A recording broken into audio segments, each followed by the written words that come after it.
Quansah and Konsa. Still looking at that pair? Yeah, two players of interest to Arsenal in this transfer window. We know William Saliba is missing right now. Yes, Arsenal have a number of defensive options, but there's injuries there with Saliba out injured, Timber's out missing for the next few weeks as well. We know Arsenal do maintain an interest. It's been a long-standing interest this summer in Ezri Konsa, but we know there's a significant gap in valuation between what Arsenal are willing to pay, which we think is around £30 million, and what Aston Villa want for him, which is around £60 million, bearing in mind some of the senior figures that have left that club this summer.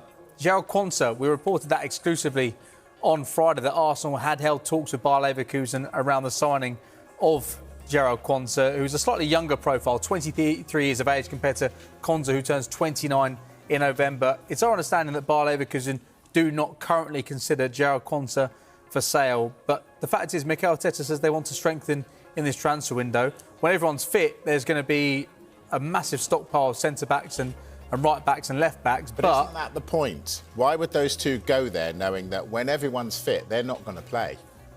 So, in terms of a right-sided centre-back, it means that they could play there, but also they can play at right-back as well, because Ben White has had his injury issues, so has Julian Timber as well. And you think the profile of those players, the experience those players have built up, that they'd argue they could rival both Ben White and Julian Timber for that right-back spot. So it makes sense Arsenal signing versatile players. I think if you look at their squad depth and you look at all the options they have at centre-back, all those players can play in every position across the back line, or at least in two positions, apart from Gabriel. But you're not going to dislodge him. He's the best defender in the Premier League right now. So it would make a lot of sense in terms of signing a player who can play in multiple positions.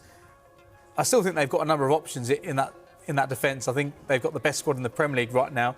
But I think it does show there are probably real concerns around how long William Saliba is missing for. If it was just a few weeks, you'd think they'd get by with the options they have. But clearly, he's going to be missing a few months, it seems. Myles Lewis-Skelly, talk of him leaving. Surely not. It doesn't look like that way right now when you consider the way he celebrated his goal in midweek in the last warm-up game they had, and then the assist he laid on for Calafiori in the first 30 seconds yesterday was incredible. It showed incredible vision. He's a player in his first season in the Premier League as a teenager, played on the left-hand side. He played left back for the whole season. Last season wasn't featuring heavily, but then in the back end of the last campaign, when Arsenal were looking to secure that title, it was he rather than Martin Zubimendi who played alongside Declan Rice. I think if Arsenal want to seriously strengthen in this transfer window and go after a big target like Julian Alvarez or even Bradley Barcola, who they hold interest in, then perhaps there may have to be a major sale to be able to do that and also sign another centre-back or right-back. But I think they'd really envy letting go of Myles Lewis-Skelly.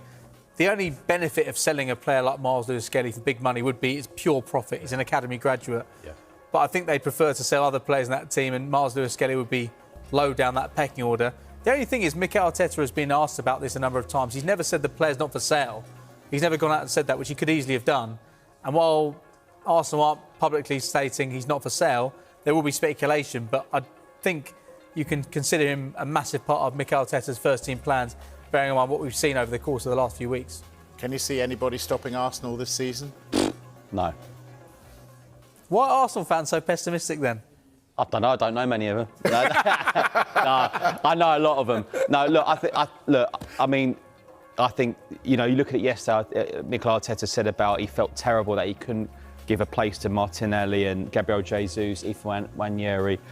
That just tells you just how strong Arsenal are looking. Should I have a look? Yeah, why not?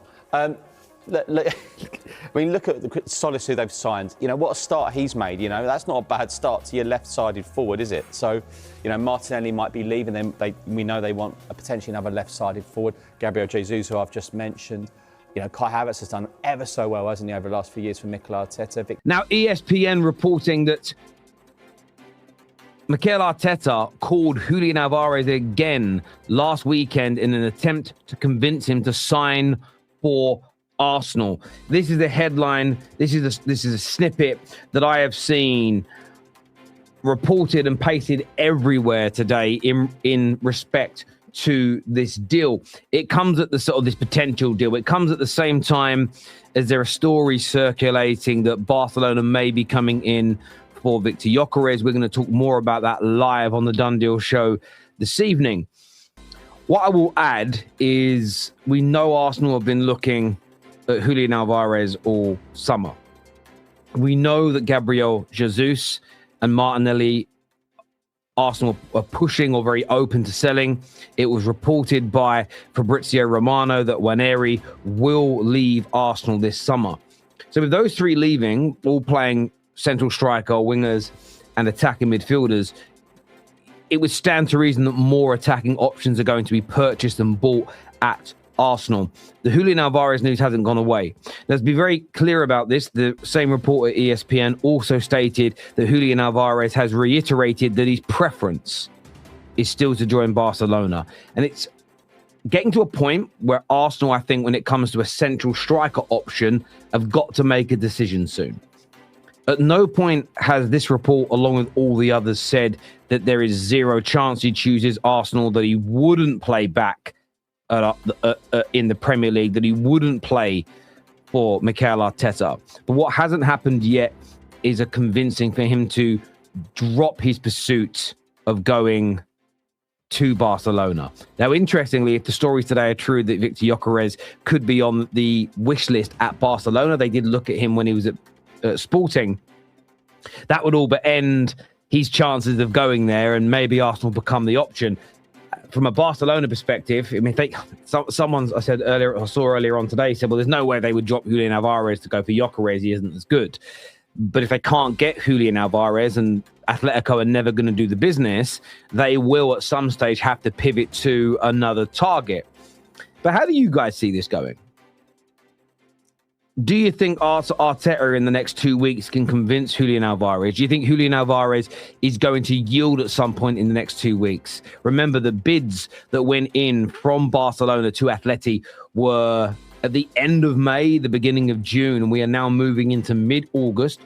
The football has begun. La Liga has started. The Premier League starts, not even this weekend, this Friday, 4 days' time. And the Premier League is starting again. How do you all see this playing out? Honestly, because I still think there's a chance that Arsenal get him.